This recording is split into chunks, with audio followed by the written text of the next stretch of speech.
The air in the Kang Syndicate's boardroom was thick with the scent of expensive cedarwood and the cold, metallic tang of absolute power.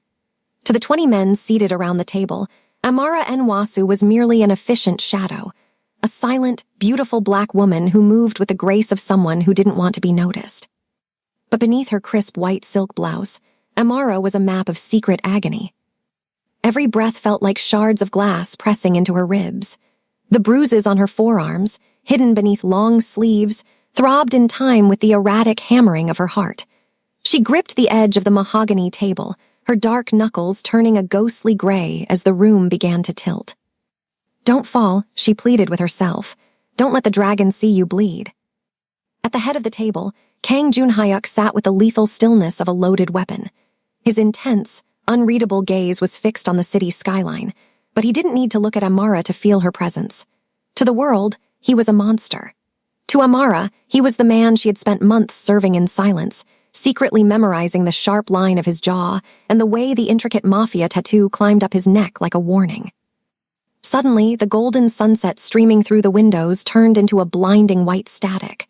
Amara's knees gave way. The files scattered like wounded birds, and as the floor rushed up to meet her, the dragon moved.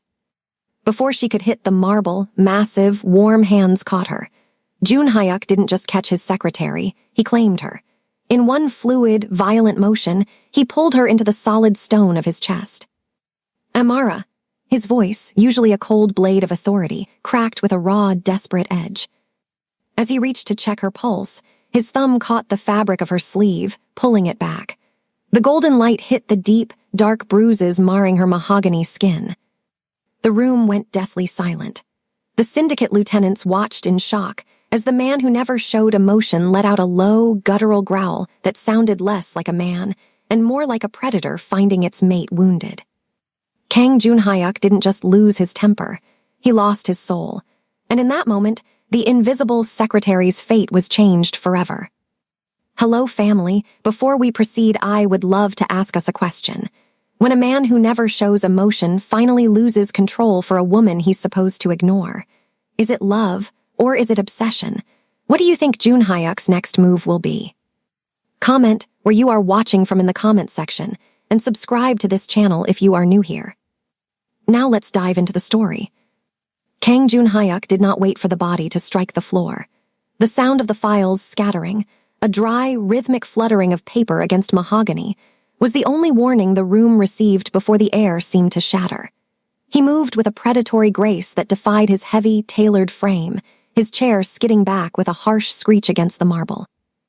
Before Amara could succumb to the gravity that had been pulling at her soul all morning, she was anchored. Junhyuk's hands, massive and radiating a terrifying heat, clamped around her waist and shoulders. He didn't just catch her, he hauled her against him, her head falling into the hollow of his neck, her dark curls tangling in the sharp lapels of his charcoal suit. For a heartbeat, the boardroom was a tomb. The high-ranking lieutenants of the Kang Syndicate sat frozen, their breaths held. They had seen Junhyuk order executions with a flick of his wrist. They had seen him walk through blood without blinking. But they had never seen him touch anyone with this kind of desperate, jagged urgency. "Amara." Junhyuk's voice was a low vibration against her temple, a sound of raw, unpolished fear that none of his men recognized. His thumb, calloused and steady, hooked beneath the silk of her white sleeve. He didn't ask for permission. He pulled the fabric back, exposing the deep mahogany skin of her forearm. Under the harsh fluorescent lights, the truth was undeniable. The skin was a chaotic map of purple and yellowish green, the unmistakable, finger-shaped imprints of a man's violence. A low, guttural sound tore from Junhyuk's throat, a growl that wasn't human. It was the sound of a dragon realizing its treasure had been tampered with. His jaw tightened until the muscles corded like iron, and the intricate tattoo on his neck seemed to darken, pulsing with a sudden, violent spike in his blood pressure. His eyes, usually cold and assessing, turned into pits of lethal, focused obsidian. "Sir, the North District merger," one lieutenant started, his voice trembling as he tried to bridge the sudden, terrifying gap in the meeting's professionalism. Junhyuk didn't even look at him. He didn't look at any of them. He swept his arm beneath Amara's knees, lifting her into a bridal carry that looked as effortless as it was possessive. He held her high against his chest, shielding her face from the prying eyes of the room. "The meeting is over," Jun Hyuk said. His voice was no longer a cold blade. It was a death sentence. "If anyone leaves this room before I return, they leave without their head." He turned and strode toward the double oak doors. He didn't wait for his security detail to open them.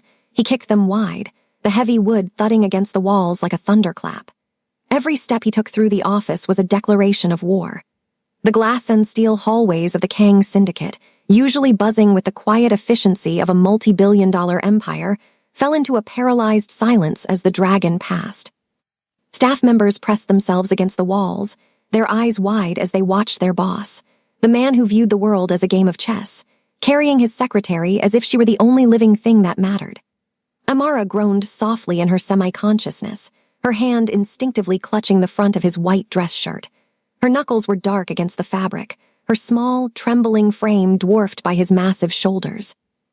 Jun Hyuk's grip tightened, his fingers digging slightly into the fabric of her skirt, his pace never faltering.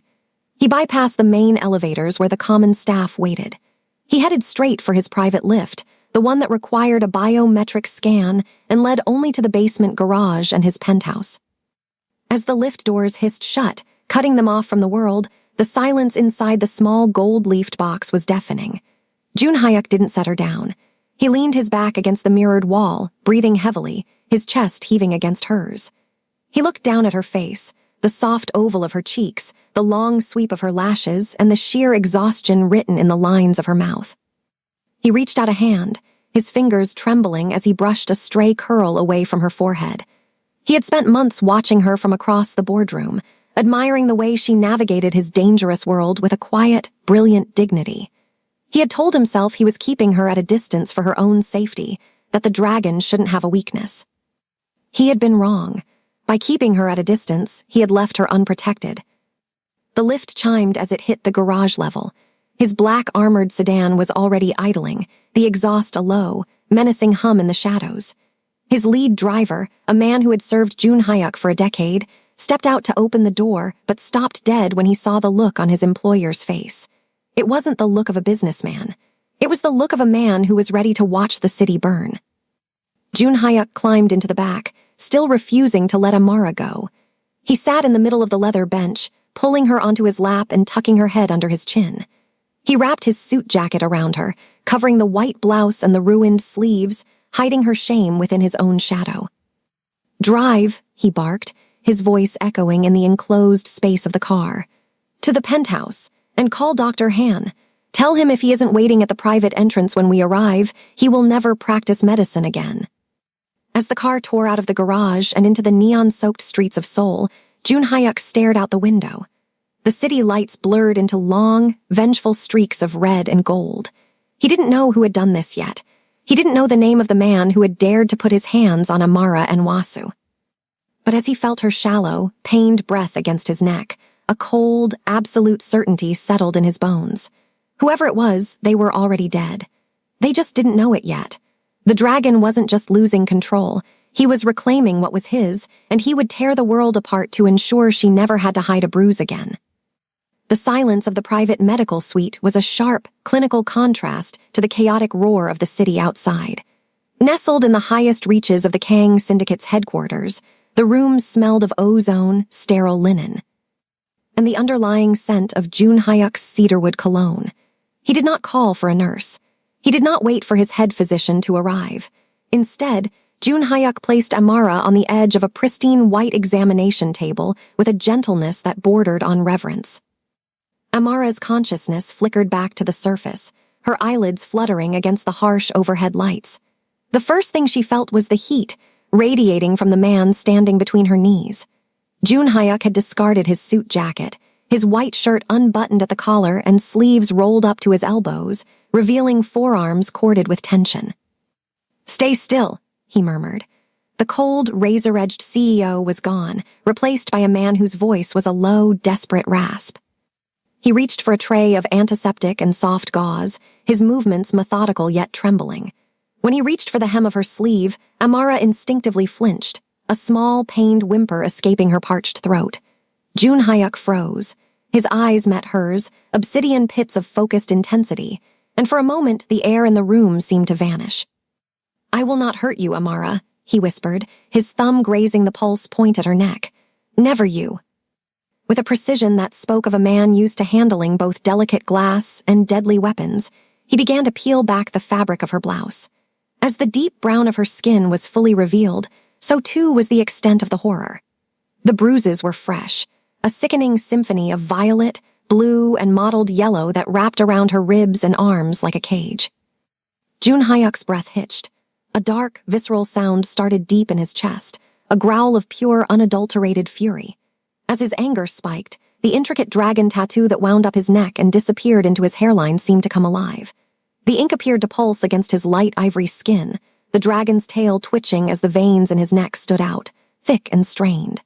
He was a monster trying to remember how to be a man, his internal battle written in the jagged lines of his ink. He dipped a cloth into warm water and began to dab at a particularly dark mark on her shoulder. The touch was feather-light, almost a caress. Amara watched him through a haze of exhaustion and confusion.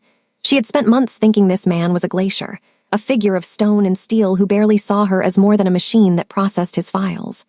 But as he worked, she saw the way his jaw worked, the way his eyes tracked every wince she made as if the pain were his own. "Why?" she managed to whisper, her voice cracking. Jun Hyuk stopped his work, his hand hovering just inches from her skin. He didn't look up. "Because you have been hiding in the shadows of my world for 6 months, Amara, and I was too blinded by my own rules to see that you were breaking." He finally raised his gaze, and the raw obsession she saw there made her heart hammer against her bruised ribs. "I hired you because you were the best. I kept you because I couldn't imagine a morning where you weren't the first thing I saw. And I am going to tear the world apart because someone thought they could touch what is mine." The word mine hung in the sterile air, heavy and absolute. It wasn't the claim of a boss over an employee. It was the claim of a predator over its mate. He returned to his task, cleaning the grazes on her elbows with a focus that was terrifyingly intimate. Every time his skin brushed hers, a jolt of electricity surged through Amara, a dangerous warmth that began to drown out the dull throb of her injuries. She looked at the dragon tattoo on his neck again, watching it rise and fall with his ragged breathing. It was a marker of his life in the underworld, a sign of the blood he had shed and the power he held. And yet, here he was, using those same lethal hands to tend to her with the tenderness of a devotee at an altar. "I tried to handle it," Amara said, her eyes welling with tears she had been holding back for weeks. "I thought if I was just professional enough, if I stayed invisible enough." "You were never invisible to me," Jun Hyuk interrupted, his voice dropping to a dangerous, velvety depth. He set the cloth aside and took both of her hands in his thumbs tracing the line of her knuckles. "I saw every late night you worked. I saw every time you bit your lip to keep from complaining. I saw it all, and I let myself believe you were just as untouchable as I was." He leaned in, his forehead coming to rest against hers. The scent of him, woodsy, masculine, and intoxicating, enveloped her. In the silence of the medical suite, the power dynamic that had defined their lives for half a year dissolved. She wasn't the secretary, and he wasn't the boss.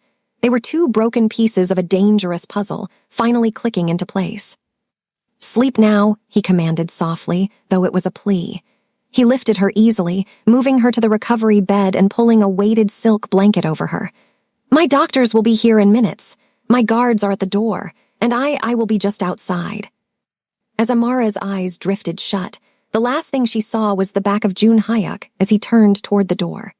The dragon on his neck seemed to flare one last time in the dimming light, a silent promise of the violence he was about to unleash on her behalf. She was falling into a sleep she knew would be safe, protected by a monster who had finally found the one thing he was unwilling to lose. The low, rhythmic hum of the medical equipment was the only sound in the suite, a stark contrast to the storm raging within Kang Jun Hyuk. He stood by the window, the neon lights of Seoul bleeding across his face, but his eyes remained fixed on the reflection in the glass, Amara, pale and motionless beneath the weighted silk blankets. He had watched her for 6 months, admiring the sharp intellect and the quiet grace that made her the most efficient asset in the Kang syndicate. He had thought he knew her. But as he stood there, the image of those finger-shaped bruises burned into his retinas, a map of a nightmare he had failed to prevent. A soft chime signaled the arrival of his head of security. Jun Hyuk didn't turn around. He didn't need to. The air in the room grew heavy, charged with the kind of tension that usually preceded an execution. "The name," Junhyuk demanded. His voice was a thin, lethal wire. "Marcus Thorne," the guard whispered, his head bowed. "Her ex-partner. He's been stalking her for weeks, sir. He cornered her at her apartment 3 nights ago. That's when the primary injuries occurred. He's been calling her, threatening to show up here at the office if she didn't return to him." Junhyuk's hand tightened around the glass of water he was holding until the crystal groaned, threatening to shatter. Marcus Thorne. A man who thought he could claim what belonged to the dragon. A man who thought the most precious thing in Junhyuk's world was a toy to be broken. The dragon tattoo on Junhyuk's neck seemed to flare a violent, dark purple under the clinical lights, his pulse thrumming against the ink with a terrifying regularity. "Find him," Junhyuk commanded. It wasn't an order, it was a decree. "I don't want him touched, not yet. I want him brought to the warehouse by the docks. I want him to wait in the dark. I want him to feel the exact moment the world stops being kind to him." The guard vanished as silently as he had appeared, leaving Junhyuk alone with the woman who had shattered his icy composure. He walked back to the bedside, his footsteps making no sound on the polished floor. He sat in the chair beside her, leaning forward until his shadow draped over her like a protective shroud. Amara shifted in her sleep, a soft, pained whimper escaping her lips. Her hand, dark and delicate, twitched against the white linen. Junhyuk reached out, his large, scarred hand hovering over hers for a long moment before he finally allowed himself to touch her. He didn't just hold her hand, he enveloped it, his thumb tracing the blue veins in her wrist with a tenderness that felt like a sin. "You spent so long trying to be invisible, Amara," he whispered, his voice a low, gravelly confession in the dark. "You tried to take up so little space so he wouldn't find you. You thought if you carried the pain in silence, it would eventually go away." He leaned closer, his forehead almost touching hers, the scent of her natural hair products mixing with the sterile air of the room. The lethal predator who had spent his life building an empire of blood and shadow was gone, replaced by a man making a silent, sacred covenant.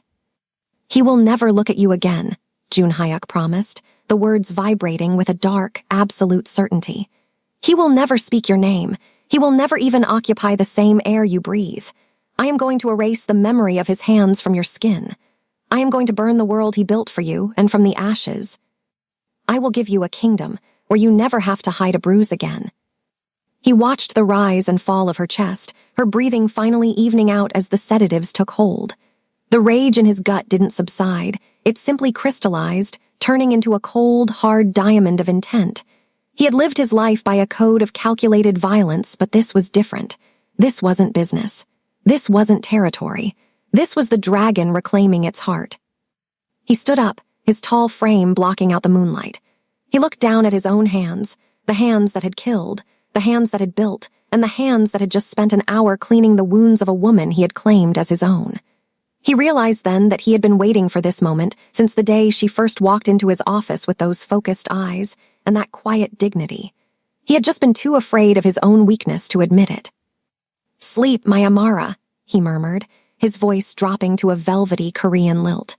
"When you wake, the ghost will be gone, the nightmare will be over, and the man who did this will realize that the only thing more dangerous than the dragon is the man who loves the woman the dragon is protecting."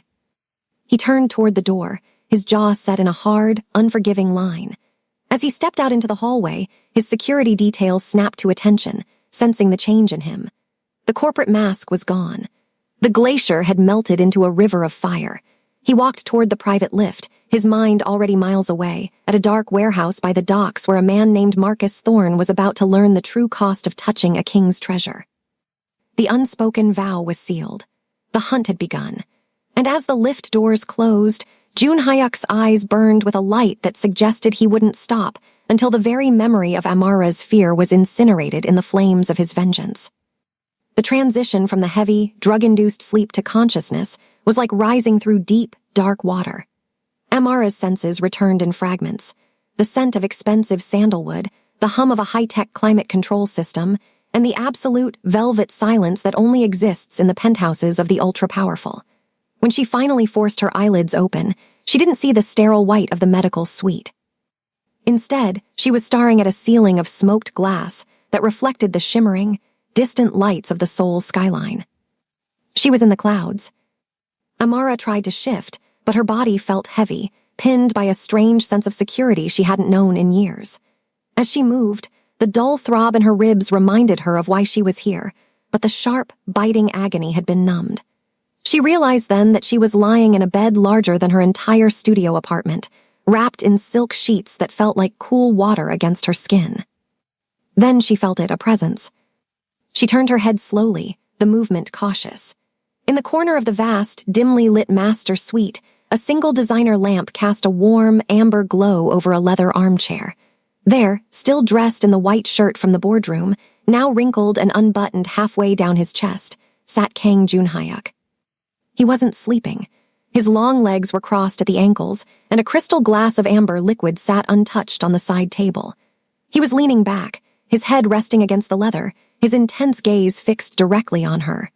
The shadows played across the sharp, angular lines of his face, making the dragon tattoo on his neck look like a living thing curled against his throat. "You're awake," he said.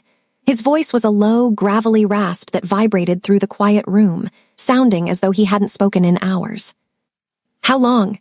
Amara whispered, her own voice sounding small and fragile in the cavernous space. "It's 2:14 a.m., he replied, checking the heavy gold watch on his wrist without looking away from her. "You've been under for 10 hours. The doctor said the exhaustion was as dangerous as the trauma. Your body simply gave up." Amara pushed herself up into a sitting position, clutching the silk duvet to her chest. The movement caused her sleeve to slip, revealing the neat bandages Junhyuk had applied himself. Seeing him there, in the dead of night, watching her sleep with the focus of a sentry, made her heart skip a beat, not out of fear, but out of a sudden, overwhelming intimacy. "You stayed," she noted, the realization hitting her with the weight of a physical blow. "You've been sitting there all night." Junhyuk stood up, his massive frame unfolding with a predatory grace. He walked toward the bed, his movements slow and deliberate, as if he were approaching a wounded animal. He stopped just inches from the edge of the mattress, the heat radiating from him cutting through the cool air of the penthouse. "I find I have little taste for sleep when my house is in disorder," he said, though the look in his eyes told a different story. It wasn't about the house. It was about her. He reached out, his hand hovering near her face before he tucked a stray curl behind her ear. His touch was electric, his thumb lingering for a second too long against her jawline. "I told you, Amara, you are no longer invisible. That means I don't look away anymore." Amara looked up at him, seeing the dark circles under his eyes and the raw, protective fury that he was trying so hard to suppress for her sake. For 6 months, she had seen him as a glacier, cold, distant, and immovable. But here, in the middle of the night, she saw the fire beneath the ice. "Mr. Kang." "Junhyuk," he corrected softly, his voice dropping to that dangerous, velvety lilt that made her toes curl. "In this room, there is no chairman. There is no secretary. There is only a man who failed to see his greatest treasure was being tarnished, and the woman who is going to let him make it right." He sat on the edge of the bed, the mattress sinking under his weight. He didn't move to touch her again, but the proximity was enough to make her breath hitch. He looked out at the city lights, his jaw tightening. "This place is a fortress," he murmured, more to himself than to her. "No one enters without my thumbprint. No one leaves without my word. You will stay here until the marks on your skin are gone and the fear in your eyes is replaced by something else." "And what would that be?" Amara asked, her voice gaining a sliver of its usual strength. Junhyuk turned back to her, his dark eyes searching hers with an intensity that felt like a brand. "Power," he said simply. "The kind of power that comes from knowing that the most dangerous man in the city would burn it to the ground just to keep you smiling. You've spent too long being afraid of a small man, Amara. It's time you learned what it feels like to be loved by a monster." Amara felt a tear escape and track down her cheek. She didn't wipe it away. For the first time in 3 weeks, the martyr complex she had carried like a shield began to crumble. She looked at the man who had caught her before she hit the floor, and for the first time she didn't see a boss or a mobster. She saw a sanctuary. "Thank you, Junhyuk," she whispered. He didn't respond with words. Instead, he took her hand, his massive palm engulfing hers, and pressed his lips to her knuckles. It was a silent, dark promise kept in the clouds of soul, a vow that the nightmare was over and a new, more dangerous dream was just beginning. The golden glow of the city continued to wash over the room, casting Jun Hyuk's silhouette in sharp relief against the floor-to-ceiling glass. He remained seated on the edge of the bed, his presence a heavy, grounding weight that seemed to push back the shadows of Amara's memory. For a long time, the only sound was the faint hum of the city far below and the synchronized rhythm of their breathing. Amara looked down at their joined hands, his pale, scarred skin against her deep mahogany, and felt a sudden, inexplicable urge to know the why behind his sudden transformation. "You've been watching me for months," she said softly, her voice gaining a steady clarity it hadn't possessed since the collapse. "But you never spoke to me, not about anything other than files, meetings, and logistics. You were the glacier everyone said you were. Why go through all this for a secretary you barely acknowledged?" Jun Hyuk's thumb stilled against her knuckles. He didn't look away from the horizon immediately, but a small, tight muscle jumped in his jaw. "Is that what you thought? That I barely acknowledged you?" He finally turned his head, his dark eyes searching hers with a raw intensity that made her breath catch. "Amara, there hasn't been a single day in the last 6 months that I wasn't acutely aware of exactly where you were in that building." He let out a short, self-deprecating breath and leaned back slightly, his gaze drifting as if he were replaying a film in his mind. "The day you walked into the interview, you didn't look at me with fear like the others. You looked at me with a quiet, brilliant defiance, as if you were measuring me just as much as I was measuring you.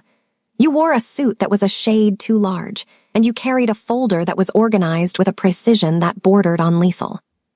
A ghost of a smile touched his lips, gone as quickly as it appeared.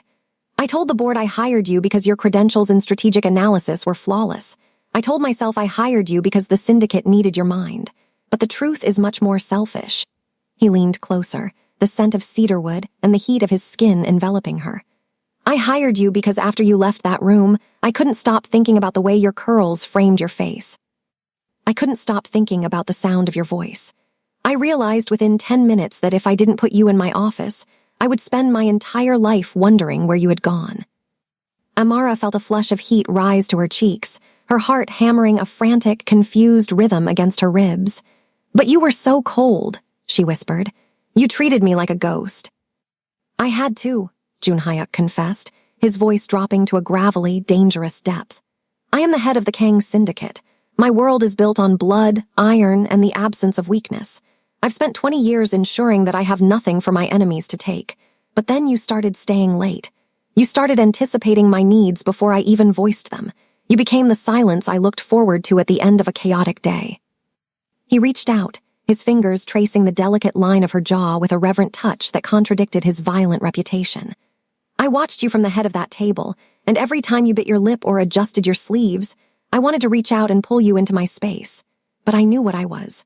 I knew that the closer I brought you to the center of my life, the more danger would follow you.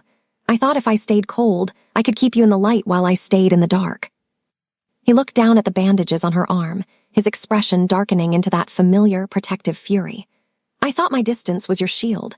I was so busy protecting you from my world that I failed to see the monster lurking in yours. I was arrogant, Amara. I believed that because you were under my roof, you were safe.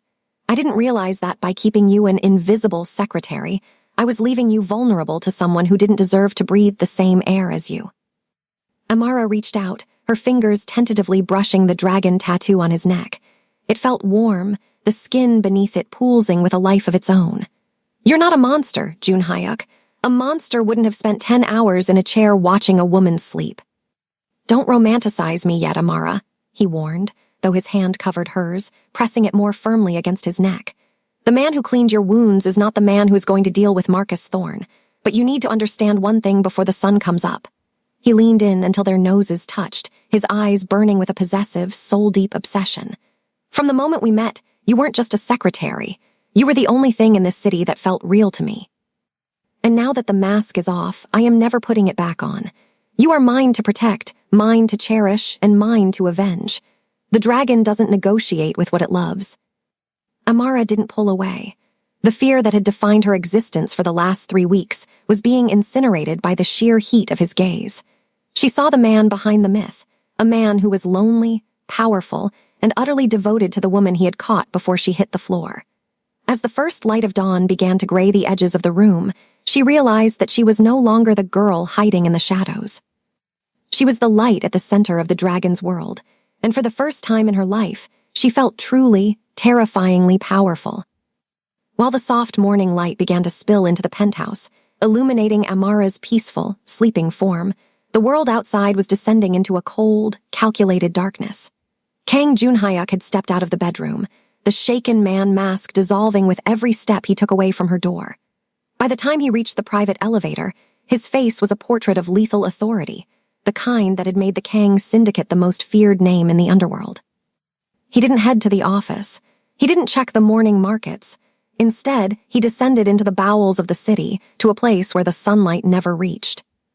In a secluded warehouse on the edge of the Han River, 4 of the Syndicate's most efficient retrieval specialists stood in the shadows. They were men who had seen every form of human depravity, yet they stood with their backs straight and their eyes forward, sensing the shift in the air before the elevator doors even opened. When Junhyuk stepped out, he wasn't wearing his suit jacket. His white shirt was stark against the grime of the warehouse, his sleeves rolled up to reveal the dragon tattoos that seemed to writhe in the flickering overhead light. "Status," Junhyuk barked. The word was a gunshot in the cavernous space. "We found him, Chairman," the lead specialist replied, gesturing toward a small, dimly lit room in the center of the warehouse. "Marcus Thorne. He was at a dive bar in the West District, bragging to his friends about putting a bitch in her place. He didn't even see us coming." Junhyuk's jaw tightened, the muscles cording with such force that the dragon on his neck pulsed with a dark, rhythmic fury. He walked toward the room, his heavy boots echoing against the concrete. Through the reinforced glass of the door, he saw him, a man who looked remarkably ordinary. Marcus Thorne was average in height, average in build, the kind of man who would be invisible in a crowd. It was his ordinariness that made his cruelty so much more loathsome to Junhyuk. This was the small man who had thought he could diminish a woman like Amara. Junhyuk entered the room alone. Marcus was zip-tied to a steel chair, a single light bulb swinging above his head.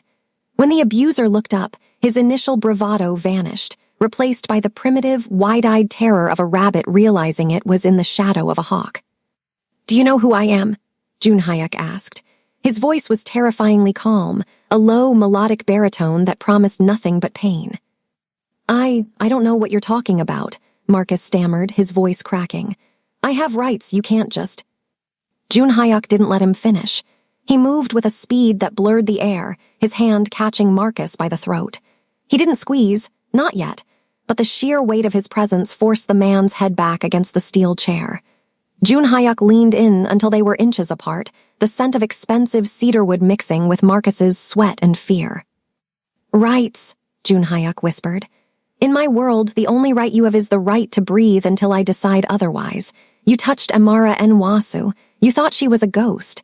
You thought she was someone who could be broken because she was quiet." Junhyuk's grip tightened just enough to make Marcus's eyes bulge. The dragon tattoo on Junhyuk's neck was centimeters from the abuser's face, a silent witness to the carnage that was coming. "She is the only light in this city that I care about," Junhyuk continued, his eyes burning with an obsessive, dark fire. "And you treated her like dirt beneath your feet. You didn't just bruise her skin, you tried to steal her dignity. That is a debt that cannot be paid in cash." He let go, stepping back as Marcus gasped for air, sobbing now. Junhyuk looked down at his own hands, the hands that had cleaned Amara's wounds with such tenderness only hours before. Now, those hands were balled into fists of iron. "I'm not going to kill you," Junhyuk said, and for a fleeting second Marcus looked relieved. But then Junhyuk leaned in again, his smile a jagged, terrifying thing. "Death is a mercy, and I am not a merciful man. You are going to spend the rest of your very long life wishing you had never heard her name.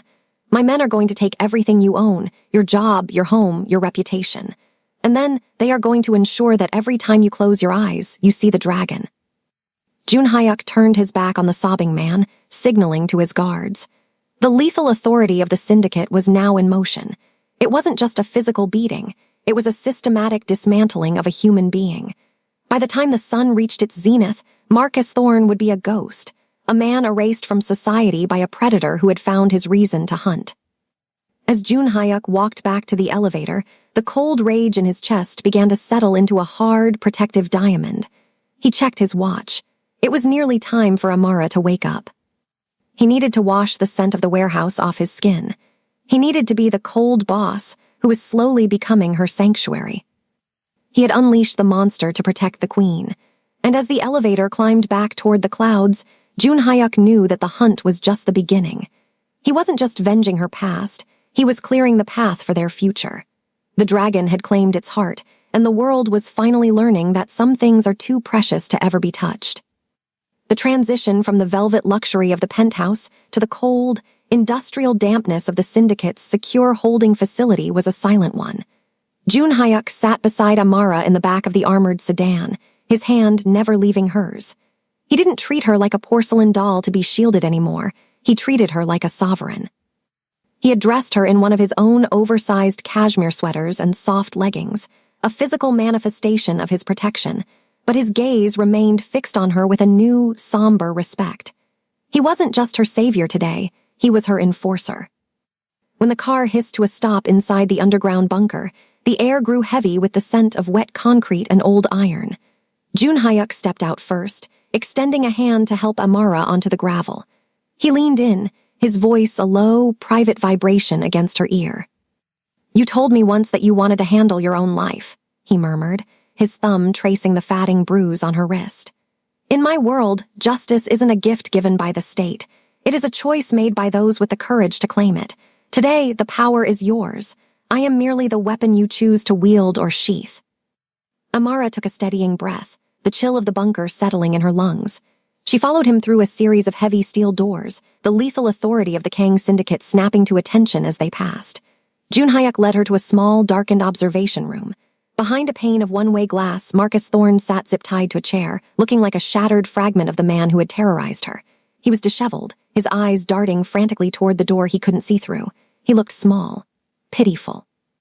Jun Hyuk stood behind Amara, his massive frame a shadow that enveloped her, his hands resting lightly on her shoulders. The dragon tattoo on his neck was a dark, pulsing witness to the moment. "He is stripped of everything," Jun Hyuk stated, his voice devoid of emotion. "His name is erased from the professional world. His debts have been bought by my firms. He has no home to go to, no allies to call. He exists only because I have allowed him to take another breath." He paused, his grip on her shoulders tightening just a fraction, a silent reminder of his devotion. "I can make his disappearance permanent. Or I can let him live in the ruin I have created for him, knowing that if he ever looks in your direction again, the earth will swallow him whole. Speak, Amara. How do you want to close this book?" Amara stared at the man who had made her feel like a ghost in her own skin. For 3 weeks, she had lived in the shadow of Marcus's cruelty, believing she was weak because she was hurt. But as she looked at him now, guarded by a man who ruled an empire, she realized the truth. Marcus hadn't attacked her because she was weak. He had attacked her because he was terrified of her strength. She felt the heat of Jun Hyuk's chest against her back, the steady, rhythmic heartbeat of the dragon. He was offering her more than revenge. He was offering her the agency that Marcus had tried to steal. By letting her decide, Jun Hyuk was proving that she wasn't his subordinate or his pet. She was his equal. "He isn't worth the blood on your hands, Jun Hyuk," Amara finally said, her voice echoing with a newfound, crystalline power. Jun Hyuk tilted his head, his eyes never leaving her reflection in the glass. "Explain." "If you kill him, you make him a martyr in his own sick mind. You finish the story he started," she said, turning in his arms to face him. She reached up, her fingers grazing the sharp line of his jaw. "I want him to live. I want him to walk out of here into a world where he is absolutely nothing. I want him to see your face on every billboard and my name on every corporate masthead, and I want him to know that he could never break me. Let him be a ghost. I'm done being one." A slow, predatory smile spread across Jun Hyuk's face, not the smile of a boss, but the smile of a man who had just found a queen worthy of his throne. He leaned down, pressing his forehead against hers, his breath hitching in a way that betrayed his pride.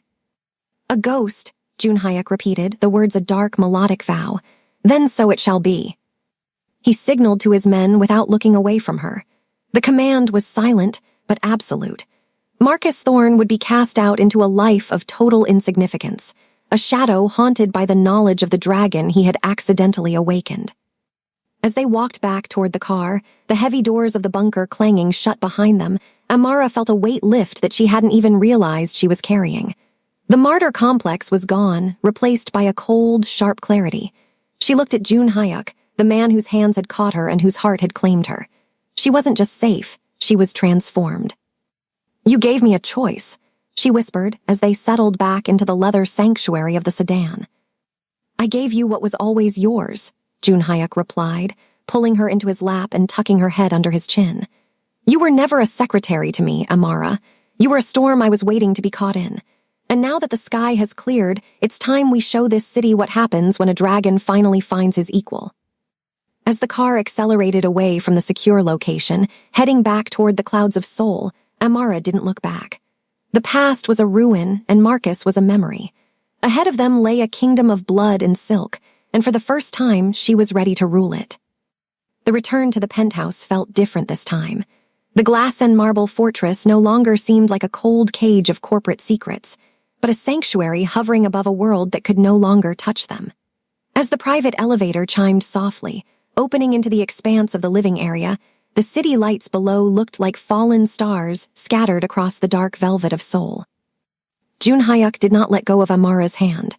He led her toward the master's suite, his silence no longer the icy wall of a distant chairman, but the heavy, vibrating quiet of a man who had finally brought his heart home.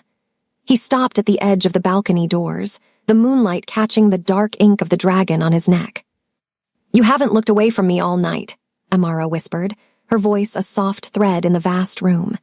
She turned to face him, the oversized cashmere sweater he had given her slipping slightly off one shoulder, revealing the rich, deep brown of her skin. June Hyuk reached out, his hand trembling with a raw, unpolished honesty that shattered his lethal reputation. He cupped her cheek, his thumb tracing the curve of her lip. "I spent 6 months looking away because I was afraid of what would happen if I didn't. I was afraid that if I looked too long, I wouldn't be able to stop until you were exactly where you are now." He leaned in, his forehead resting against hers, his scent, that intoxicating blend of cedarwood and primal heat, enveloping her. "I told myself I was protecting you by being cold. But tonight, watching you stand in that bunker, watching you reclaim your power, I realized I wasn't just obsessed with a secretary. I was in love with a queen." Amara reached up, her fingers tangling in the thick black hair at the nape of his neck.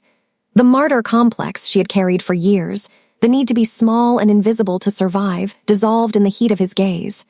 "Then stop looking, June Hyuk," she breathed, her heart hammering a joyful, frantic rhythm. "Just be here, with me." The kiss was not the tentative gesture of a first-time lover. It was a collision of 6 months of suppressed longing and the violent, protective devotion of a man who had claimed his mate.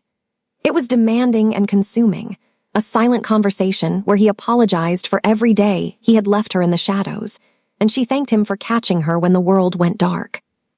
June Hyuk lifted her easily, his massive frame a solid anchor against her lithe, resilient body. He carried her to the bed, the silk sheets cool against their skin as the night deepened. In the dim light, the marks on her body, the fatting yellows and purples, were no longer symbols of her trauma. They were the map that had led him to her. He touched her with a reverence that was almost painful, his large hands tracing every curve of her mahogany skin as if he were memorizing a sacred text. Every brush of his lips against her shoulder, every whisper of her name in a low, gravelly Korean lilt, was a brick being laid in the foundation of their new world. He didn't just claim her body, he claimed her fears, her scars, and her silence, replacing them with a possessive, soul-deep security. As the hours drifted toward dawn, the obsessive boss was gone. In his place was a man who moved with a tender, rhythmic grace, his movements synchronized with her soft, breathless sighs. Amara felt herself opening to him, not out of weakness, but out of a terrifying, beautiful strength. She was no longer the girl hiding bruises. She was the woman who had survived the fire and found a dragon to guard her gates. They lay tangled together in the aftermath, the blue light of the pre-dawn sky beginning to gray the edges of the room. June Hyuk held her tightly against his chest, her head tucked beneath his chin, his heartbeat a steady, powerful drum against her ear. "It was written in the stars, wasn't it?" Amara murmured, her fingers tracing the intricate dragon tattoo on his neck. "The moment I walked into that interview, the world was already moving toward this." June Hyuk tightened his grip, his lips pressing a firm, lingering kiss to the crown of her head. "The stars didn't have a choice, Amara. Neither did I from the second you looked at me with that brilliant defiance. My fate was no longer my own. It belonged to you. In the quiet of the penthouse, the power dynamic of the Kang Syndicate was fundamentally altered. There was no more chairman, no more secretary. There was only the man who would burn the world for her and the woman who was finally home. As the sun began to rise over Seoul, they didn't look back at the ruins of their old lives. They looked at each other, scarred, whole, and perfectly, dangerously in love. The glass doors of the Kang Syndicate headquarters didn't just open. They seemed to part like a curtain for a long-awaited finale. The lobby, a sprawling expanse of white marble and hushed corporate whispers, fell into a vacuum of silence the moment the black armored sedan pulled up to the curb. Usually, Kang Junhyuk entered alone, a solitary, lethal force of nature that sent staff scurrying into the shadows. But today, the dragon was not alone. The heavy car door was opened not by a valet, but by the head of security, who stood at a rigid attention that felt more like a royal salute. Junhyuk stepped out, looking every bit the underworld king in a bespoke three-piece suit, but he didn't move toward the entrance. Instead, he turned back and extended his hand, his fingers steady and waiting. Amara took it. She stepped out into the crisp Seoul morning, her curls catching the light like a halo of dark silk. She was no longer wearing the muted, high-collared disguises of a woman in hiding. She wore a tailored suit of deep emerald green that complemented the rich glow of her mahogany skin, her head held high, her eyes clear and unburdened. As she tucked her hand into the crook of Junhyuk's arm, the physical connection sent a ripple of shock through the assembled staff. They didn't walk through the side entrance. They didn't take the service elevator. Junhyuk led her directly through the main lobby, his pace slow and deliberate, forcing every eye in the building to witness the shift in the universe. He wasn't just walking with his secretary, he was presenting his sovereign. As they reached the bank of elevators, the same lieutenants who had witnessed Amara's collapse weeks ago were standing there, frozen mid-conversation. They looked at her, then at the possessive grip Junhyuk maintained on her waist, and finally at the dragon tattoo pulsing on their leader's neck. The message was unmistakable. To look at her was to look at him. To touch her was to invite the end of the world. "Good morning, Director Enwasu," Junhyuk said, his voice carrying through the silent lobby with a resonant, terrifying authority. He didn't look at his men. He looked only at her, his expression softening into a look of such raw, public devotion that it felt more intimate than a kiss. "Good morning, Junhyuk," she replied, her voice steady and musical, using his name without the shield of a title for the first time in public. The elevator doors hissed shut, insulating them in a private world of gold leaf and mirrors. As the lift climbed toward the top floor, Amara caught their reflection. She saw the cold boss standing behind her, his hands resting on her shoulders in a silent vow of protection, and she saw the resilient secretary who had finally found her throne. She reached up, her fingers covering his, feeling the heat of his skin and the weight of his rings. "They're afraid," she whispered, a small empowered smile playing on her lips. "They should be," Junhyuk murmured into her hair. "They spent 6 months watching a masterpiece and thought it was just part of the furniture. Now they know that you are the heart of this empire. Without you, there is no syndicate. There is only a monster with nothing to lose." When the doors opened onto the executive floor, the atmosphere had changed. Her old desk, the one where she had sat in silence, hiding her bruises and her brilliance, had been replaced. In its place was a sleek modern workstation that looked directly into Junhyuk's private office, the glass between them now clear and welcoming. But she didn't stop there. Junhyuk led her to the head of the boardroom table, to the very spot where she had fallen. He pulled out the chair, the heavy leather throne that sat at his right hand, and waited for her to sit. "The Strategic Reports Director," he asked, a playful dark glint in his eyes. Amara sat, her hands resting confidently on the mahogany surface where her files had once scattered like wounded birds. She looked out at the city she had once feared, then back at the man who had burned the world to keep her safe. She was no longer a secret kept in the shadows of a Mafia war. She was the strength that made the dragon formidable. "Let's begin," she said, her voice echoing with the power of a woman who was finally, undeniably home. Junhyuk took his seat beside her, his hand finding hers under the table, anchoring them together as the doors opened and the world came in to give its report. The nightmare was over. The rain had begun. And as the first meeting of their new life commenced, the dragon and his queen looked out at their kingdom, knowing that as long as they held on to each other, they would never have to fall again.